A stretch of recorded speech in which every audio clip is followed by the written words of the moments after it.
और ईरान से एक बड़ी खबर सामने आ रही है। ईरान के राष्ट्रपति इब्राहिम रईसी ने इजरायल को धमकी दी है, बहुत बड़ी धमकी। वो अपने ब्रिगेडियर जनरल सईद रजी मौसावी की मौत का बदला इजरायल से हर कीमत पर लेगा, जरूर लेगा। ये महाधमकी सामने आई है। यहां तक कि ईरान के विदेश मंत्री हुसैन अमीर ने दो टूक कहा कि अब तेल अवीव की उल्टी गिनती शुरू हो गई है। जानकारी आप तक पहुंचा दें कि ईरान के दावों के मुताबिक ब्रिगेडियर जनरल सईद रजी मौसावी को सीरिया के दमिश्क में इजरायल ने मार डाला है। ईरान का दावा है कि ब्रिगेडियर जनरल मौसावी को मारने के लिए इजरायल ने उन पर 3 मिसाइलें यहां पर दागी थी। इसलिए अब ईरान इजरायल से खूनी बदला लेने के लिए उतारू हो चुका है। खबर तो यहां तक सामने आ रही है कि ईरान ने खुफिया तरीके से 400 आत्मघाती लड़ाकों को इजरायल में 400 ठिकानों पर हमले की ये बड़ी जिम्मेदारी सौंपी है।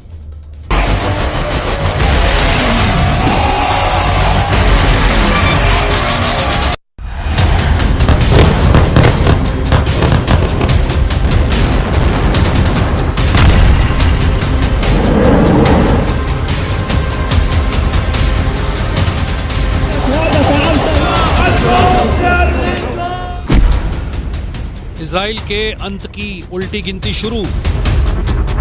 अगर दुनिया सोच रही है कि 41 किलोमीटर लंबी और 10 किलोमीटर चौड़ी गाजा पट्टी में ही जंग चल रही है, तो ये बहुत बड़ा भ्रम है। अब पूरे मिडिल ईस्ट से लेकर पश्चिमी एशिया तक भयंकर बारूदी धमाके शुरू हो चुके हैं। इजराइल गाजा से लेकर लेबनान तक और लेबनान से लेकर सीरिया तक 6 फ्रंट पर जंग करने का दावा कर रहा है, जबकि हमास, हिजबुल्लाह और अब ईरान दावा कर रहे हैं कि उनके लड़ाके इजराइल से तब तक जंग करेंगे जब तक कि इजराइल का वजूद खत्म नहीं हो जाता। यहूदी देश इजराइल से नफरत का आलम यह हो चुका है कि अब इजराइल पर 400 से ज्यादा आत्मघाती हमले करने की तैयारी अकेले ईरान ही कर रहा है। ईरान ऐसा क्यों कर रहा है, इसे जरा समझ लीजिए। ईरान के दावों के मुताबिक इस्लामिक रिवॉल्यूशनरी गार्ड कॉर्प्स के ब्रिगेडियर जनरल सैयद रजी मौसावी को इजराइल ने सीरिया में मार डाला है। दावों के मुताबिक मौसावी को हवाई हमले में इजराइल ने मारा है। इधर मिडिल ईस्ट से जुड़े जानकारों के मुताबिक ईरान के ब्रिगेडियर जनरल सैयद रजी मौसावा के मारे जाने से पूरे मिडिल ईस्ट और पश्चिम एशिया में बहुत बड़ी जंग शुरू होने वाली है। ब्रिगेडियर जनरल की मौत, ईरान का बारूदी बदला। ईरान के राष्ट्रपति इब्राहिम रईसी ने साफ कहा कि सीरिया में हवाई हमले में ब्रिगेडियर जनरल रजी मौसावी को मारने के लिए इजराइल को भारी कीमत चुकानी पड़ेगी। ईरानी राष्ट्रपति ने साफ कहा, बिना कोई शक के ये कार्रवाई क्षेत्र में कब्जा करने वाले ज़ायोनी शासन यानी इजराइल की हताशा, असहायता और अक्षमता का एक और संकेत है। ईरानी कमांडर सैयद रजी मौसावा की सीरिया में हत्या के बाद पूरे ईरान में जबरदस्त आक्रोश है। ईरान के विदेश मंत्री ने इजराइल को तबाह करने तक की धमकी दे दी है। मौसावी की हत्या को लेकर ईरान में जगह जगह प्रदर्शन हो रहा है। इजरायली स्ट्राइक से भड़के ईरान ने अब बदले की योजना बनाई है। उधर इजरायली रक्षा मंत्री गैलेंट ने भी इस बात को स्वीकार किया है कि गाजा में चल रहे युद्ध के बीच इजराइल पर 7 अलग अलग थिएटरों में हमले जारी हैं। हालांकि उन्होंने 6 फ्रंट पर जोरदार पलटवार का दावा भी किया है।